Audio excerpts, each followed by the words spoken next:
And I'm going to teach you all the aspects of closing, from the conscious, subconscious, and unconscious qualities necessary to close. The best thing about closing is that's where we make more money, help more people, and have more fun. A deal is not a deal until it is closed, and maybe even far beyond that, as you learn to sell through people, not to people or for people. And that's where we're going to start out, is understanding that there's three worlds in closing. The first world is the scarcest world of not enough. And that is not the world to close in. It's a great world to prospect in. It's a great world to stimulate interest in. When you have that scarce feeling that there's not enough, you're not going to hit your number, you're not going to hit your quota, you're not going to end the month, you're not going to pay your bills, that's going to motivate you, but it's not going to close the deal for you. In fact, it's going to create interference, void, shortages, obstacles to the close. And so you need to recognize what world you're in according to what stage of the sale you're in order to maximize the opportunity of efficiency, effectiveness, and statistical success in closing a deal. The second world is the world of just for you. And a lot of people take this position of overselling, lying, manipulating, cheating, just for you, only concerned about your comp plan, your success, not the customers. You're selling to the customer for you. And that doesn't work either. That's not the place that you're going to be, because energetically, it's just like lying, cheating, overselling, manipulating. You're going to lose credibility because people are not going to understand the energy in which you are stimulating interest, transitioning, sharing a vision, managing, developing, and thriving. So finally, we want to live in a world of more than enough. And I'm going to share a story that a lot of you probably have heard about my dad, who, when I was 30 years old, hadn't given me a gift for 20 years. He had forgotten my birthday when I was 10, lied to me and told me that he didn't forget my birthday. He just didn't believe in birthdays, even though he was giving my siblings, himself, his new wife, all birthday presents. And so for 20 years, I thought my dad was a liar, a cheater, manipulator, overseller, and back-end seller. Definitely not a closer. But he gave me this jacket to teach me about the world of more than enough. He told me, as I have behind me, money doesn't buy happiness, son. Money doesn't buy love, son. You need this jacket. And I opened it up and it had no pockets. And I was furious. I wasn't ready to hear that story, that money doesn't buy happiness or love. I only understood he was punishing me. The jacket had no pockets because he wanted me to hang it in the closet to remind me that I live in a world of more than enough that comes through me, that I came here with no thing and I will leave here with no thing. And I will be buried in that jacket because I have nothing I can take with me. And that's where we shift the paradigm of selling, from selling to get instead of getting to give. And we want to receive. And in order to do that, we have to understand how the process of selling works. The selling starts with asking, right? Throughout this property, you need to remember this process, that you are asking throughout the process. But in order to ask throughout the process, you need to know what you are asking for. And I use two series of questions at all time, whether you're stimulating interest, transitioning interest, sharing a vision, managing and develop that vision, or thriving. You need to ask how you can be of service or value, but you also ask a series of questions of, do you know anyone that can help me? No matter what place you are, you're continually asking, in person, on the phone, via email and media, radio, print, and TV, social media. You need to ask those two series of questions, because what happens if we don't ask is we limit the amount of people that we get to ask. We limit the amount of people we can transition by not asking. We limit the amount of people we can share a vision with when we don't ask. We limit the amount of people that we managing and developing the vision that we don't ask. And we manage the amount that we receive when we don't ask. You cannot out-ask the universe. You cannot ask the universe enough times, and the amount of times. You cannot ask big enough. Trust me. People's biggest problem is that they don't ask through the entire process, and they continually limit themselves and diminish their capacity literally by math. You need to ask more and more and more. That's what creates the statistical success. It will relieve you of your talent. What does that mean? It will relieve you of your talent. That if maybe you're just starting off, I can be half as good of you if I'm asking twice as many times. I can be a quarter if I ask 4 times as many times. What if I'm asking throughout the process 10, 20, 30 times? I'm literally allowing myself to compete with less talent simply by understanding the two series of questions. And when we're asking those questions, number one, we want to ask any questions to stimulate interest. We want the biggest pool with the most people to stimulate interest too. And that starts by understanding one rule of the open. In order to close, we want as many people as we can interested in what we're selling. Okay, as many people as we can, right? We know because it diminishes the capacity of our talent, it allows us to be better and better by asking more people. And it starts by looking for people with an open mind. That's why the critical question is, do you know anyone that can help me? Because most people start off in the negative. They start out with resistance, voids and shortages, obstacles, corrosion, interference between them and sharing a vision. And so they just assume, oh, they're a gatekeeper. Oh, they would never help me. Oh, they would hurt me. They're in it for themselves. They take this scarce to me world where they're the victim, and then why me? Why nobody wants what I want? Or a for me world. Well, they wouldn't help it because it's just for them. The same three worlds. If they lived in an abundant world, they would look upon everybody as somebody that was a sponsor or a power sponsor. What is the common denominator between a sponsor and a power sponsor? An open mind.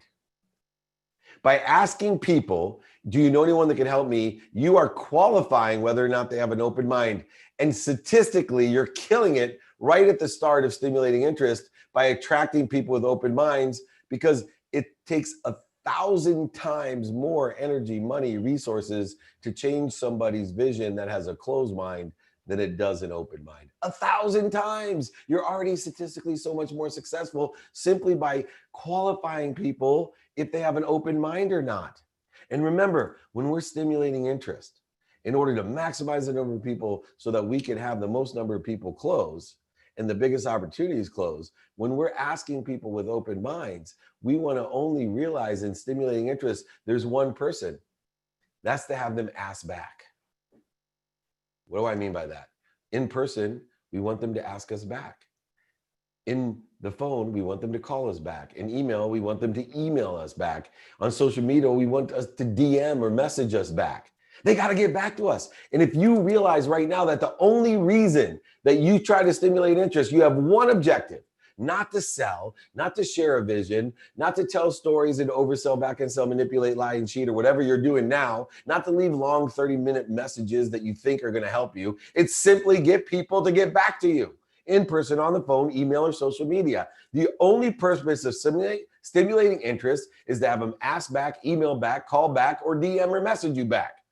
So make sure that you're focused strictly upon that, looking for open-minded people and asking them, do you know anyone that can help me?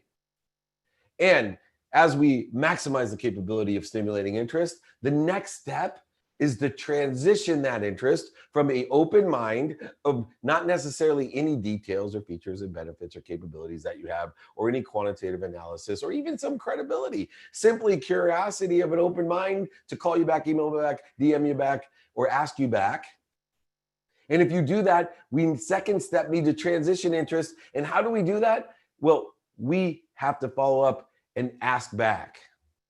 And when we're sharing, whether it's collateral material, information to build credibility and emotional attachment, people bound emotion for logical reasons, whatever it may be, we have to be effective with our time and efficient with our time, because remember, we're dealing with people that are 1,000 times more likely to help us. And we're asking so many more times, and exponentially, everybody knows 1,000 more people than they used to know. Our numbers get extraordinarily large, so we can't waste time chasing. So I've instituted in the transitioning interest 3-no rule. And a 3-no rule is if I get you to email me back, call me back, text me, DM me back, whatever it may be, and you have now transitioned interest in order to set up another call or look over my stuff, and I start to follow up, no matter what happens, if it doesn't work out, the follow-up, that's a no. So if I call and you don't answer and don't call me back, 1 no. If my car breaks down and I miss the call, that's a no. If I forget to make the call, that's a no. If you tell me you're busy, that's a no. After 3 no's in trying to transition interest from stimulating interest to a shared vision, after 3 no's of setting up phone calls and meetings and coffee or whatever you do with the efficacy of your time, After 3 times it not working out for any reason, universal reason, it doesn't matter. You're accountable or they're accountable, doesn't matter. You need to learn your transition of interest line. Obviously, this isn't the right place or the perfect time to do this. I have to attend to people that I am doing business with that have showed that interest. I apologize. But if you are interested, please call me back, email me back, DM me back, text me back, whatever it may be, whenever you're ready. 50% of the time when you walk away, 50% of the time, you'll get that meeting to share a vision. And the other 50%, you'll never hear from them again. Even though you stimulated interest with an open mind, proved the power sponsor and sponsor, even though you tried 3 times and they set up a call, a meeting, a text, an email, etc. Even though they were saying yes, yes, yes, yes, yes, 3 no's means no, walk away. 50% of the time, you'll never hear from them again. Thank goodness. Thank goodness, because you're made by the people that say no to you in sales. Because I see so many people wasting all their time, emotion, energy, money on people that are never going to say yes. Why not go back after 1,000 times people with open minds? If the universe is telling you no, they're telling you no, not the right time, not the right place. Emotionally, my dog died, my cat got hungry, my flat tire happened, or on your side, the same thing happened. What's going on? Walk away. Tell them, hey, when you're ready, call me, but I'm going to move on. 50% of the time, it's going to move you forward. 50% of the time, the more valuable 50% of the time, never hear from them again. You will not be banging your head against a brick wall. Now, after you've stimulated interest with people with open minds, sponsors and power sponsors, transition those interests utilizing the 3-no rule, knowing how many times to follow up, having that certainty to stick to, having that statistical success that involves. Now we have to share a vision. Now we're selling. Right? Up until this point, you're not selling. You're creating curiosity with the specific goal of getting them to get back to you, email back, text back, call back, DM back, whatever it may be. Then you're using the 3-no rule to transition the interest to have this opportunity to sell. Selling is sharing a vision. That's all it is. And in order to sell, there's 5 things that you need to do in order to share a vision. 1, you need to, the best you can, show your credibility. I always say, if I'm 100% credible, I don't have to be anything else, because if I'm 100% credible, I could tell you all right now to wire me $1 million on Monday. I'll give you $2 million by the end of the year. Nobody asks any questions. They just wire the money because I'm 100% credible. So many people diminish their credibility by lying, overselling, exaggerating, upselling, whatever they're doing. And they don't realize that even though it's a small little manipulation, a small oversell, a factual incongruency, now the person goes from trusting you to vetting you. They go from trusting you to vetting you. Now you've created all types of voids, shortages, obstacles, interference, and corrosion to the sales process because you went from trust to vet. So don't do it. Work within the context with a fine-tooth comb to have everything be credible, and then go ahead and get the emotional attachment. People buy on emotion for logical reasons. How and why do we get emotional attachment? In selling and closing, we just have to open and question. What are you doing today? And according to you stimulating interest, transitioning interest with the correct collateral material, and using the 3-no rule, you then can find out what they're doing today. And once again, what they like about it, what don't they like about it. Make yourself equal, then have them appreciate the difference of what you do. Make yourself equal to what they do today, and then have them appreciate the difference of what you do. That appreciation needs to be quantified. Appreciate the reasons that different quantifiably makes a difference. Quantify the impact that appreciation of the difference makes, and quantify the capabilities, the skills, the knowledge, and desire that appreciates the difference as well. So if you make yourself equal, then have them appreciate the difference according to a quantified value, you will have greater statistical success and be able to share a vision. But you are not done, because part of credibility is not conscious. Part of credibility is not conscious. What does that mean? That means that we carry an energy. And we need to carry an energy that we are providing more value than we're asking for. This creates trust and like. This creates a feel-good atmosphere when we're sharing a vision that everybody's winning. And it comes from an energetic state that sits within your subconscious and even your quantum memory, your unconscious. I practice my energy of value every day. I wake up every morning with a 120 rule, 120 energy. What does that mean? That I'm taking a test, a baseline of my energy every day of how much value I'm providing and how much value I'm asking. How do I do that? During my meditation every day, not only do I pray to God for 10 people that I can help, but I also envision me lying in my room with bags of $100 bills and then me going out into the world, handing $100 bills to everybody and only asking for 20 back. And then I sit and feel what that feels like, so that I have a baseline for the day to know when my energy is not in that mode where people might feel the same way as when we're not credible and we oversell, back and sell, lie, cheat, manipulate. If we carry the wrong energy, that we are overselling, underselling, back end selling, lying, manipulating, cheating someone. If we carry that energy, and it may just be because we're in an argument with our wife. You can't carry that energy because people cannot distinguish consciously why you have that energy. But there's something weird about that. I don't trust him. You're going to literally diminish your capacity to close. So make sure you practice the 120 words. I do it. Look, I went to a family function. I walk into this family function. My nephew, who hopefully I think is right, but adores me. He literally, when I walk in, he usually lights up, gives me a big hug. He looked right through me. My mom, who I know adores me and loves me too much, doesn't even recognize me. I immediately leave the room because I feel from that baseline that my energy is off. And people are going to misinterpret my energy for something that is probably not. They're going to start seeking instead of trusting. They're going to vet my energy. Instead of trusting, they're going to vet. We want to stay in the trust zone, the like zone, not the vet zone. So I went outside, shifted my energy, went ahead and did a little visualization of handing everybody in my family $100 bills, getting $20 back from them. Everybody's loving that. So then I walked back in, and sure enough, my nephew lights up. My mom flips around in her chair, feels me come in. Now I know I'm carrying 120 energy, consciously, subconsciously, unconsciously. We are always closing in the respect that we are providing more value than we're asking for. It's that simple. If I told you right now, I use a pen example in my book, Connected to Goodness, which, by the way, I'm happy to send everyone for free. I'm happy to sign it, pay for shipping, send it to you. It talks about the pen value index in that book. I have guides, exercises, all of those are for free. If you want it, just email me, david@dmeltzer.com. david@dmeltzer.com. I'll send everything to you. Here's the pen value index of the 120 rule.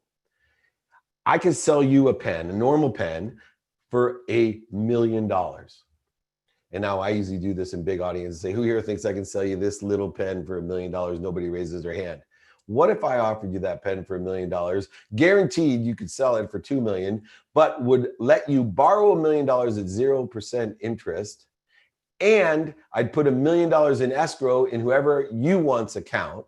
And at the end of the year, if you weren't able to sell this pen for $1 million with the $1 million that I let you borrow, I would release the $1 million and relieve you of your debt. Can you see any reason why you wouldn't want to buy the pen for $1 million? No. Why? Because it has more value than I'm asking for. And you're completely trustworthy of it and secured in it. Trust, not vet. Make sure that you literally are providing more and more value in that respect. Now, one of the other things that we talked about was asking through the whole process. Asking, do you know anyone that can help me? You got to ask for the sale.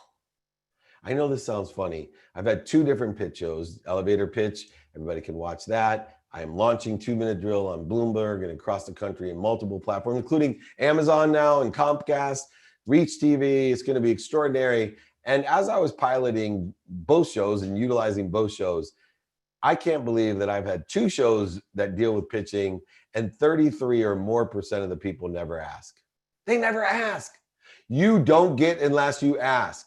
You cannot ask big enough. You cannot ask often enough. You cannot ask enough. Ask, ask, ask.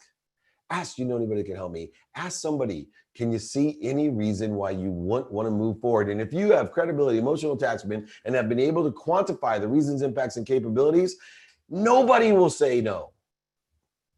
And if we get to that point of closing where nobody says no, here's the best part, right? And come, anybody wants to practice this, look, $50,000 worth of prizes each episode. Come try out for a 2-Minute Drill. I'd love to have you on there. David@dmeltzer.com. It's easy. But you got to have the ability, the mindset to handle one word, and that's no. As much as you think you have 100% credibility, you'll never have it. I've never had it. As much as you think you may have unbelievable emotional attachment, that guy loves me. We've all been there. We can't understand why the deal didn't close. As much as you think that you've articulated the quantified reasons, impacts, and capability far beyond what you're asking for, it's not what you say, it's what they hear. So there's one thing you have to get into a mindset, a framework for. That's no. No. You got to learn how to have the 25 no rule, because the last thing you want to do is allow the acceleration growth, the compound interest of no to build your future. So what I've done is a mindset tool is I've created a mindset of the 25 no rule, where if I receive no, I look for the lessons of where I lost them on credibility, emotional attachment, or my ability to articulate the quantification of reasons, impacts, and capabilities. But I know I'm just one more no from a yes. And I tell myself all the time, man, I'm only 25 no's from getting to where I want to be. So I'm excited on the second no. I'm excited and learn on the third no. I learn more on the fifth, the 10th. I'm the only guy who gets the 24th no and celebrates. And celebrates, because why? Because I'm only 25 no's from getting what I want. Jack Canfield, who I wrote Unstoppable, Creating the Life You Love. I'm happy to send that book to you for free as well. David@dmeltzer.com. Go ahead, just reach out. He was rejected for the greatest selling private book of all times over 120 times. 120 no's. He sold over 500 million of the Chicken Soup for the Soul books. Over 500 million. Next to the Bible, it's the most any book has ever sold. But yet he had the 25 no rule in his mind. He had the 125 no rule. You got to have the mindset that a no is just a lesson, right? It's a complete turn signal for you. I'm going to move in a different direction, a better direction. I'm going to find the yeses. I'm going to learn how to articulate my credibility, emotional attachment, and quantify the reasons, impacts, and capabilities. I'm going to learn this. And I'm going to keep on asking more and more, bigger and better. I'm going to keep on asking. One of the other things is when you get a yes, keep on asking for more yeses. In a scarce world where things happen to you or for you, it was called the ringing towel theory. In a scarce world where you try to get the most out of somebody, this negotiation, that's not it. This is about abundance. This is about you receiving and allowing to come through you for other. When you give $100 of value and ask for 20 back, you're giving an $80 net, right? You're giving. It's a form of giving. You're receiving so you can give. And this ringing towel theory, though, still applies in the philosophy of asking. So when someone says yes, keep asking for more. Allow them to feel good. Because look, everybody, one man's trash is another man's treasure. That's more true than ever when you ask. There's so many things if you don't ask, they may be able to get mutual value from, but you never asked. Oh, you need it? Oh, I didn't know you needed that. I had that desk. You're going to help me out. Get it out of here. Get it out. Really? Oh, thank goodness I asked. Oh, wow, that's a really nice, oh yeah, we got to get this thing out of here. So many times we don't ask. Keep asking it. The yes, keep asking. And then if you get no's, ask till you get 3 no's. Like a ringing towel, right? When a towel's wet, you wring it. Water comes out, keep asking. Water comes out, water stops coming out, squeeze 2 more times, ask 2 more times. Then you know you've asked for enough, time to walk away. That's how we maximize the value for everyone, not just for you, right? Because when we're asking, there has to be some value for them. We're carrying 120 words. We're articulating, right? How to be equal and appreciate the difference. Trust, not vet. And that 25, that mindset. Now, when we get a yes, we have now we stimulated interest, transitioned interest, share vision. The 4th step of selling through people, not to people, right? Remember, everybody now today knows a minimum of 1,000 people. Unlike when I was young, they knew 4 or 5 that played golf, cards, were in a church group or whatever it was. People on average know 1,000 people. So we sell through them so we can thrive. So we empower others to empower others to empower others. That's how we make multiples. That's how we compound interest. That's how we exponentially grow our pipeline and our sales and our closing. So we got to learn to manage and develop. Most people think when they close a deal, when they share a vision, that they're 80% there. Not even close. You're 20% there. Managing and developing that vision, selling through people, is 80% of it. And you need to have a go, no go plan. I'm more than happy to send that to you as well. We have a go, no go plan that manages the expectations of we're going to do this and we're going to agree upon it that you're satisfied. Then this at the beginning. And guess what? If you have a go, no go plan, just email me, david@dmeltzer.com. I'll send it to you for free. If you have a go, no go plan, then you'll be able to capture the 80% that's the most difficult 80% of business of closing. Not stimulating interest. That's easy. You just got to find someone with an open mind and ask in person, on the phone, via email and social media. Get them to get back to you. 2, transitioning interest. Just got to remember the 3 no rule. Sharing a vision. Absolutely. Trust, vet. Just have to be able to have credibility, emotional attachment, and quantify reasons, impacts, and capability. 80% of closing is one thing: collecting. And you effectively will increase the ability to collect if you manage expectations and develop that vision, manage and develop the vision by having a go, no go plan and doing what you say you do in a timely fashion, and you get a yes sign off each step of the way, including collecting the money, as was promised. 80% is collecting, 20% is closing. And if you do this, if you work into the world of abundance and you have the 120 energy and you walk around in an abundant attitude that there's enough of everything for everyone, and you keep asking through the process from stimulating interest to transitioning interest to sharing a vision to managing and developing a vision, ask, and understanding the positivity of yes and even the more value of no. And if you can do this and quantifiably show that 120 value, you will sell through people and you will thrive. All of your customers are not only customers, they become your ambassadors, your salespeople. And since everybody knows on average 1,000 people, the compound interest and exponential growth that is witnessed and experienced today has never been seen before. And if you do this, I promise you, closing will be as easy as opening, and there'll be a lot more closures than openers when it comes to business. I appreciate everyone. Please remember, we all live in a world of abundance, of more than enough of everything for everyone. You can email me for any of these guides, exercises. Everything's available. We're going to take some Q&A for the next half an hour, so pump them up in there. I want to see some great questions. Leave them in the Q&A. We'll deal with those. Email me, david@dmeltzer.com. You can also join my text community. A lot of this here.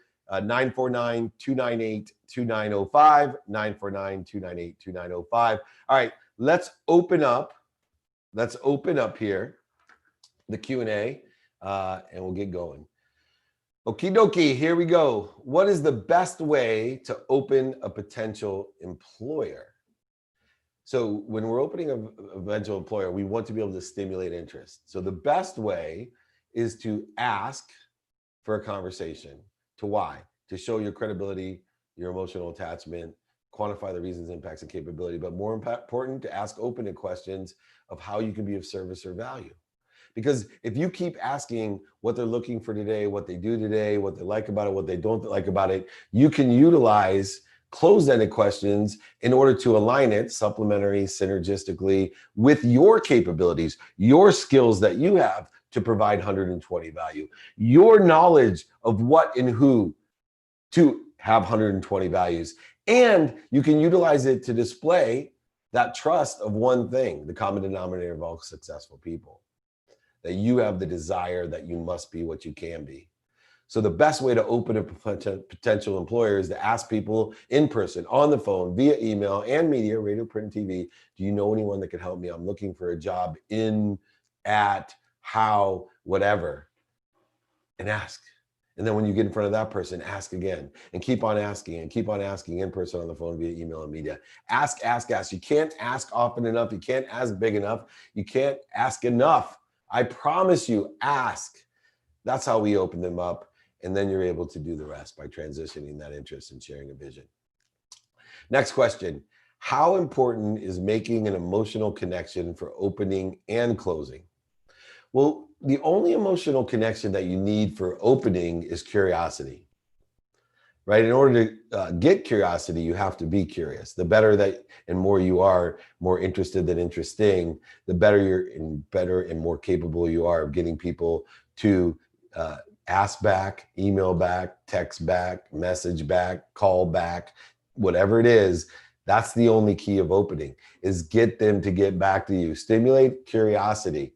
That's the only part. Now, emotional connection is critical because people, they buy on emotion for logical reasons. You cannot share a vision without having an emotional connection, because that emotional connection invokes like and trust, and that the basics of sales, people in a variety of ways for years and years and years have been talking about how do we get trust and like. That is the emotional side. And the way to do that is to ask questions, be more interested yourself, find out what someone does today, find out what they like about it, what don't they like about it, and then allow yourself to equal that, and then allow them to appreciate the differences that you bring with your skills, your knowledge, and desire. It's that simple. Keep it simple, right? The KISS philosophy, keep it simple and stupid and you'll be fine. So different emotional connections are necessary for opening and closing. Gigi, good morning. From across the world. What do you do when you become aware you are in a prison of your own making? Wow, we're going to go deep. Okay. I think everyone realizes where their prison is. A prison is somewhere that limits your ability to leave, to do something. This is a prison. So where does that lie? It lies within the context of your ego. It lies in the primary fears that you have and the secondary fears that you have. That is your prison. There's people that actually could be in prison and be freer than those people that go to a 9-to-5 job by far, because we have control of our mindset and our heart set. We have control of what we think, say, and do, and what we feel. And so when you become aware that you are in prison of your own making, then let's start utilizing the 5 daily practices in order to break out of that prison. Take inventory of your values, personal, experiential, giving and receiving values, so you know what you want. Ask and attract. We talked about that today, and stimulating interest, transitioning interest, sharing a vision, managing, develop a vision, and thriving by asking, do you know anyone that can help me? And asking, do you know I can be of service or value? Be a student. Start to implement the magical mathematical equation of luck. Start paying attention to and giving intention to what you think, say, do, believe, and even the unconscious competencies of what your characteristics, personality traits, obsessions, and addictions are dictating in your life. And if you take the attention plus the intention, you'll start invoking the mathematical equation of luck. Coincidences will start happening. That's right. Attention plus intention equals the coincidences that you want. Freeing you once again from your self limitations or prison that you became aware of that you're making. Do things now. If you do things now, you'll be present. 100% of the things you do now get done. People who get things done are free. People that get things done are successful. People that get things done are happy. Get things done. Do it now. Ask yourself, according to the values that you took inventory at the beginning of the day, what's my priority? Can I do this now? If so, do it. If not, go study it tomorrow. Prioritize it tomorrow. And then finally, most importantly, identify those primary and secondary fears. The primary fears are Freud fears. You can look them up. The secondary fears, I have learned there's 4 steps. Number 1, identify what you're afraid of. That will free you. The need to be right, the need to be offended, separate, inferior, superior, anxious, frustrated, angry, guilty, resentful, all of these different things imprison us. And if you become aware of it, then you can stop it. You can start breathing and put yourself to neutrality and roll. When you are in prison of your own making, you are on fire. When you are on fire, you need to stop, drop, and roll. It's that simple. When you become aware that you are in prison of your own making, take inventory of your values, ask and attract, be a student, evoke the mathematical equation of luck, do it now, and most importantly, practice ending fear by being a ferocious Buddha, being aware of it, identifying it, and then stop, drop, and roll. Put out that fire. Free yourself from that prison. All right, next question. What do you do when you become aware that, sorry, there's a duplicate. Well, at least you know we're live. David@dmeltzer.com, by the way, if you want any of these exercises, guides, my books for free, come and join me. All right. If you want to, if I talk fast, by the way, and answer these too fast, all the replays are available. Email me, david@dmeltzer.com. Spotify's featuring it. They give a playbook of all my trainings. If you missed any, go back, go to Spotify. All my trainings are featured there. Entrepreneur features the playbook. It's on every platform if you want. Very easy to find. You can always email me, david@dmeltzer.com. What's the worst pitch you've ever heard? That's easy. One that doesn't ask. The worst pitch. The worst pitch I ever heard, ask for nothing. I don't know what you want. What kind of pitch is that? One of my favorite ones that wasn't asked from the elevator pitch. I love this guy. He literally just featured and benefited dumped in the elevator for 60 seconds. Features and benefits, vapor, lying, overselling, manipulating, cheating, stuff like, oh, our revenue's up 300% since last year. Oh, evoking vetting. Why won't you just tell me how much revenue? I made $2 million last year, $6 million. Oh, I'm interested. Here's my ask. This guy didn't ask for anything, feature and benefit dump. And guess what? Comes out of the elevator. It's the early days of elevator pitch when we use one elevator that will walk past the judges that would open the doors. People would be frustrated or angry and blame, shame, justification for us as judges. And this guy just attacked me. Oh my God, you just made the worst decision of your life. I can tell you that a lot of people have told me that. And guess what? I've made many of the worst decisions of my life. So you're probably right. Because I don't know what I don't know. And it can't be the worst decision of my life if I learn a lesson. And it definitely isn't the worst decision of my life if you're right and make millions of dollars. Just because I'm left out doesn't make it the worst decision of my life. Losing $100 million is a pretty bad decision. But not making 100 million and you making 100 million, I'm connected to you. I live in a world of abundance. I pray for your happiness. That's a win for me. But anyway, this guy gets out, attacks me. And as he's attacking me, he's like, and I was going to give you 20% of the company and we've done $2 million in revenue. And I said, whoa, that'd have been nice to know in the elevator. All you did was feature and benefit dump. You never told us any value, quantitative value. And your attitude, I think Danica Patrick on that episode called him the D word, and just the worst. Anyway, make sure you ask, make sure you have the 120 rule, make sure you have credibility, emotional attachment, and can articulate the quantified reasons, impacts, and capabilities. All right, what are the personal characteristics of a great closer? So there's two kinds of closers. And this is in a variance change. At the one end of a closer is the Eagles.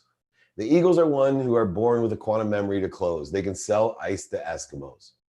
I call them Eagles because they naturally fly higher than any other bird. And then you have the journey person. The journey person is someone who follows the 5 to thrive, enjoys the consistent, persistent pursuit of their potential. They can outperform an eagle every day of the week. There's always the anomalies, the Kobe Bryants, LeBron James, Magic Johnsons of the world that are born eagles and still have journeyman attitudes. Those are the dream ones. That's what I tried to be within sales, because I definitely wasn't that on the athletic side of things. I was a journeyman, an average Division III football player. But in the sales realm, I'm definitely born an eagle and work as a journeyman. And I learned that journeyman attitude to enjoy the consistent, persistent pursuit of my potential on the field. And now I utilize it off the field, and hopefully to motivate, transition, and inspire you to do the same. What is the best way to leave a voicemail? There we go.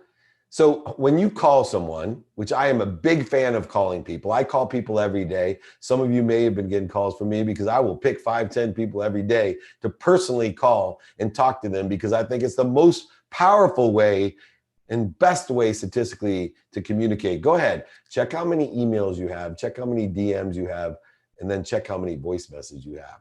I promise you, you are in a small pool if you're leaving messages. So first of all, when you call someone, you have to take a statistical view of your objective, because we're going to stimulate interest with a call most of the time. So one, they can answer. So be prepared to stimulate interest if they answer, right? In other words, get them to ask you back to transition interest to a shared vision. If they don't answer, that's when we leave a voicemail. There's only one person, sorry, only one purpose of a voicemail, in my opinion, unless you're calling your mother-in-law. There's only one purpose: to get them to call you back. But yet I have so many people that try to sell on a voicemail. I've never seen anyone buy on a voicemail. I've never even seen a vision shared on a voicemail. Very rarely when someone's selling on a voicemail, we even stimulate interest. You'll usually get hung up on. If you understand the only purpose of a voicemail is to get the person to call you back, your whole life will change. Not only the amount of time that you spend leaving voicemails, but how you leave it. Just stimulate interest to get them to call you back. That's how you do it, by providing 120 value of curiosity. Hi, this is Dave Meltzer. I got a quick question to ask you. 858-688-3294. Hi, this is Dave Meltzer. I need 1 minute of your time. Please call me back. 858-688-3294. That's my actual cell phone number. Let's see how many people actually use it. Please ask. What's the most important aspect of sales? The most important aspect of sales? Value. 120 rules. The most important aspect of sales is managing and develop the vision. 80% of it is collecting and managing a go, no go plan, which I'll send you for free, david@dmeltzer.com. And go ahead. That's the most important aspect, is how you manage and develop, because that allows you to sell through people. And if you want to compound interest, exponential growth, and acceleration in your business or in your life, you have to sell and share a vision through people, not to people or for people, through people. And you can only do that if you manage and develop that 80%. How do you get out of bed in the morning? Well, the number one way to get out of the bed in the morning is understanding the 8-mile rule. I'm not talking about Eminem. All right, 8-mile rule. If I was going to tell you that we're going to go run 8 miles, what would you tell me you wanted to do first? You would tell me you wanted to warm up, right? You want to warm up, you want to stretch, want to get warm. You're not going to go just run 8 miles, right? You get ready to go. Well, why is it when we go to sleep, what is the warm up to sleep? A wind down routine is the warm up of sleep. And every day we get asked to go sleep 8 hours. That's right, running 8 miles, for me at least. And what do? We just go ahead and think that, boom, we're gonna fall asleep? No, my tomorrow starts today. I get out of bed in the morning because I start with an unwinding routine at 9 p.m. every night to make sure that I'm mentally in that mindset, heart set, physically, right? No caffeine, alcohol, no stress, negativity, all those things. I'm not going to load that into my subconscious and unconscious mind before I get ready to wake up tomorrow morning. I get out of the bed in the morning because I don't live the myth of Sisyphus. I'm not just pushing a boulder up to the top of the hill all day to start over the next morning at the bottom of the hill, wondering I'm too tired to push that rock again, right? Because it ain't even moving. We all know the first 10 minutes suck. So if the first 10 minutes of everything sucks, why the heck do I think getting out of bed is going to be any different? The only way I make it different is to start my tomorrow today at 9 o'clock with a warm-up, unwinding routine that allows me to plateau and grow, find my highest frequency so that when I wake up, I'm in a different frequency, excited to start my day, praying to God for 10 people that I can help at least, utilizing a visualization of the 120 rule, meditating, utilizing the ability to get what I want by asking the big universe big enough and keep on expanding and accelerating what I want, not what other people want for me, and definitely what I don't want. If you can't get out of the bed in the morning, then you're focusing on the wrong thing. You should be excited. I am excited to wake up. And I understand that's motivating because I know the first 10 minutes of anything suck. I go ahead and tell myself the only way I'm going to do this is to be motivated, transition that into inspiration through meditation, finding my higher frequency, plateauing and growing. But it's not going to start with the alarm going off. It's going to start at 9 o'clock for me the day before. Your tomorrow starts today. If you have trouble getting out of the bed in the morning, see what you're doing the night before and change it. Change the way you look at things. The things you will look at change, especially about getting up. Motivation will get you up, get you out of bed, get you restarted, get you back up. But inspiration will get you through the day. You got to have both. How do you use this in text message? I'm an insurance agent and I text leads we receive. How do you use this in the text message? I'm an insurance agent and I text leads we receive. Okay. So if you are receiving leads and you text them, which I don't suggest, I say if you got the phone number, call them. You want to stimulate interest. If you're going to text them, you only have one goal in mind: get them to text you back. Get them to text you back. That's the only objective. So whatever you're going to text, hey, this is Antonio, please call me. That evokes curiosity. Hey, this is Antonio, I'm calling you about your insurance. Call me. Hey, this is Antonio, something. But whatever is statistically successful that gets them to text you back, then you can transition interest. Next, David, you mentioned you went to Bob Proctor for mentorship. I'm blessed to multiple times speak with Bob Proctor and receive his mentorship. What made you choose Proctor, and what were the biggest takeaways as a result of the mentorship? Well, I'm a student of Napoleon Hill, Think and Grow Rich.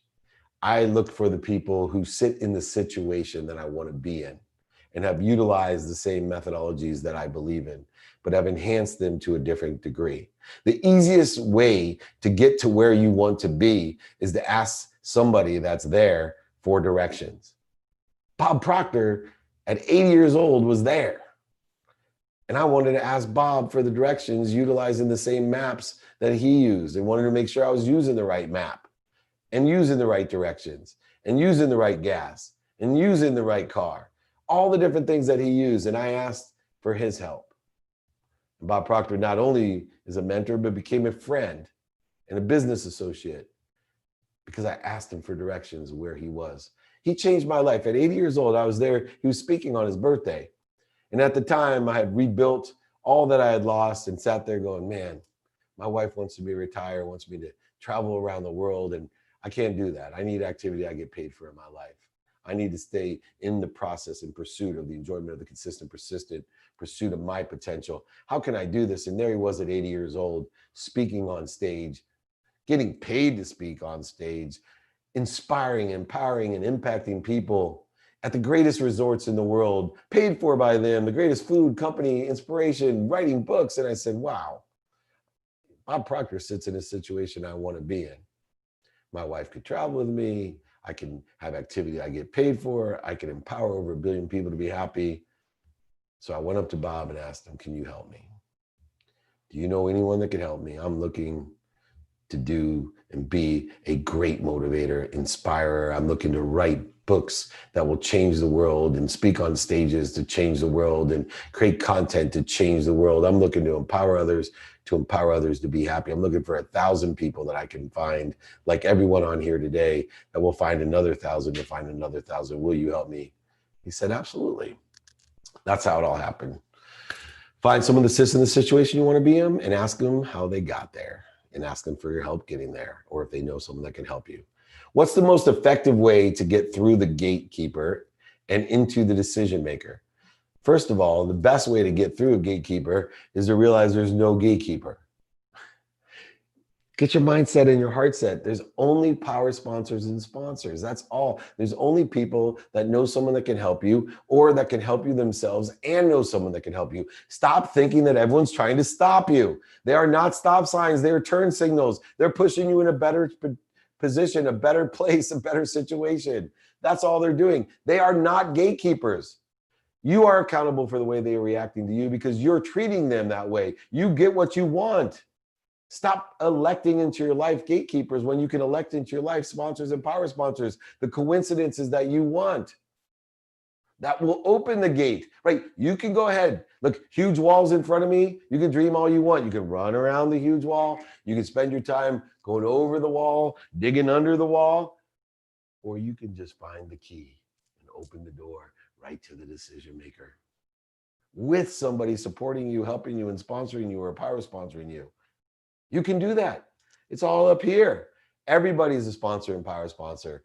That is how you do it. If you can utilize someone by asking them for help, making you an investment of theirs, by asking, do you know one that can help me, and articulating the credibility, emotional attachment, quantifying and articulating the quantification of the reasons, impacts, and capabilities, so you can see there could be no reason why you won't want to move forward. They're going to move forward in your direction with your help. All right, next question. Cold call email, or face-to-face? What's best? Depends on the person. Depends on the time. Time in person, right? We want to make sure some people you'll never meet face-to-face, so email may be the best thing. Cold call, if I don't know the person and the only thing I have is his phone number, cold call. Look for statistical success. Use your simple common sense to say, this is statistically the best way I can get a hold of this person, and then stimulate interest. If it's a cold call, get them to call you back. If it's an email, get them to email back. If it's a face-to-face, get them to ask you back. Okay? Next question.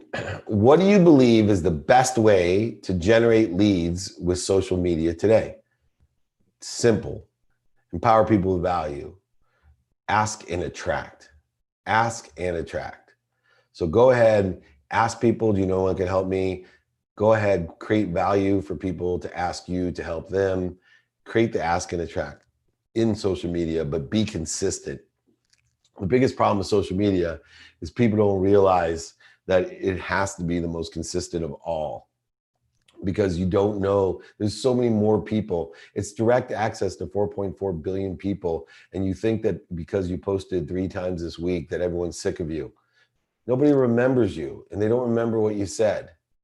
You better be posting as much as possible. Until one person in your life that loves you or likes you or doesn't like you or hates you says one thing to you about being annoying because you post too much, you haven't even hit the bottom of what you should be doing. You got to be consistent and persistent. You have to, in order to generate leads via social media, build a community. The only way to build a community is to find your frequency, strengthen your signal, understand who the spectrum of people are. Like my favorite example, the Dr. Pimple Popper. She has more subscribers than the entire Pro Football Hall of Fame because she knows her frequency and her spectrum, and she has a very clear message of what she does. You can only do that if you consistently, persistently post whatever it is and be of value and service and ask. That's the key right there. When it comes to advertising on social media, how many times would you recommend we post on our personal pages about our product? Would it be overwhelming for the audience if I posted a few times a day about my product? Don't want to seem like a nuisance. Well, it applies exactly to what I was saying before, but I think I'd be less obsequious about just posting about your product. Why don't you poke about the reasons? Why don't you post about the impact? Why don't you post about the capabilities, the skills, the knowledge, the desire of people? Why don't you post testimonials? Why don't you post, circumstantial things, stories, lessons that somehow attract people to understand or want to learn more, stimulate interest about your product? And 3 times is probably not enough. I would post more if you can. After 1, I'll think about it. Send me an email with some more info. Is it okay just to call them and ask them for some more info about how they feel? Or is that too pushy? Absolutely, it's okay. Absolutely, it's okay. It's fine. And you just have to be gracious and diplomatic enough, not apologetic, gracious and diplomatic. Thank you for your time. Don't say, I'm sorry, I didn't want to bother you. I know you're busy. These are all negative, void, shortages, obstacles, and resistance. Thank you for your time. Thank you for calling me. Thank you for following up. Thank you for the 1 minute. I just wanted to ask you if what you liked about what I sent. Oh, I haven't had time to talk. Oh, can I quickly go over it with you? Does that sound fair? Remember, everybody likes that line, does that sound fair? Fairness is an amazing energy. I know when we're parents and our kids say, Dad, that's not fair. You say, oh, the only fair I know has pigs and horses and Ferris wheels down in Del Mar. But people like, does that sound fair? Start using it. It's in my Connected to Goodness book, which, by the way, with the exercises, guides, my books, I will send you for free. I'll sign it, ship it to you. I don't care. Go ahead, email me, david@dmeltzer.com. Please reach out. How do you know what are good questions to ask? Any question that's open-ended that you can learn about the person as a lead-in to ask closing questions that align you, supplementary or synergistic with the capabilities that you have is a good question. Anything that evokes curiosity is a good question. Anything that illustrates credibility or emotional attachment is a good question. There's very few questions that are not good questions if they're open-ended or leading in the construct of aligning people with your synergistic and supplementary values and capabilities. You can do this, I promise you. I am, by the way, I am going to, number one, start a private sales group. I'm going to start it in November. We're going to start taking signups right away. So go ahead and email me if you're interested in private sales group, david@dmeltzer.com. Please email me if you're interested in that. Here we go. If you want to go back and listen, it's featured on Spotify, Entrepreneur, the Playbook, every platform. Go ahead. You can get to the exercises guides all through my email, david@dmeltzer.com. How much time we have to wait from the time we open to close? Oh, as fast as you can, right? As fast as you can, right? I want to double the amount of money I make as fast as I can. Put no limitations on you, as fast as you can. As long as you create a go, no-go plan that's accommodating and aligned with the person's expectations. Remember, everybody has different timing and risk tolerance. So we don't have set times. We don't have those. So that's why I created the 3 no rule, the 25 no rule, 120 value rule. All of those things allow the universe to say this. In the sale, you're at the right place at the perfect time. You're supposed to angle towards what you want and have faith that you'll end up somewhere better. And you're going to allow it to happen. You're going to be persistent and consistent in your follow-up, but you're going to allow it to happen at the right way at the perfect time, the same way you are in the right way at the perfect time. What are your favorite authors regarding emotional awareness and personal growth? I like The Alter Ego Effect. It's a great book by Herman. I like A Course in Miracles. Wayne Dyer, Power of Intention. Those are some of my favorites. Check them out. And Connected to Goodness by me is a good one to read as well. How do you make fast decisions? And take inventory of your values. People who make fast decisions know their non-negotiable personal values. They know their experiential values for the day. They know their giving values of what value they have and will give. And 2, their receiving values. For example, I predetermine my giving every single year percentage-wise. I don't have to think about it. I know exactly what percent I'm going to give through me to others. I get 0. It all comes through me for others. I know that percentage, and I'm going to use my values every day to either alter or change it, but most of the time reassess it. All right, as we come to a close here, next week, I'm going to do a free public coaching session. That means BYOQ. Bring your own questions. I'll bring the answer. It is a free private coaching session for everyone. Any questions you want to bring, it's at 6 a.m. Pacific time. I'm going to an extraordinary Indian wedding, and I will be at the wedding on Friday when it's 11 a.m. Pacific. So 6 a.m. A lot of you will not make this, but the replay will be featured on Spotify. The replay will be there. I have a playlist that's featured on Spotify for all of my trainings, and you still can get the exercises, guides, and books for free if you email me at david@dmeltzer.com. You can join our new private sales group, starts in November. Just email me, david@dmeltzer.com. You can join my text community, 949-298-2905. Everybody got that? david@dmeltzer.com if you don't got anything, or go to Spotify or Entrepreneur or any platform to re-listen to this and get the exercise guides, books for free, david@dmeltzer.com. But most importantly, be kind to your future self and do good deeds. Thank you everyone so much. We'll see you next week.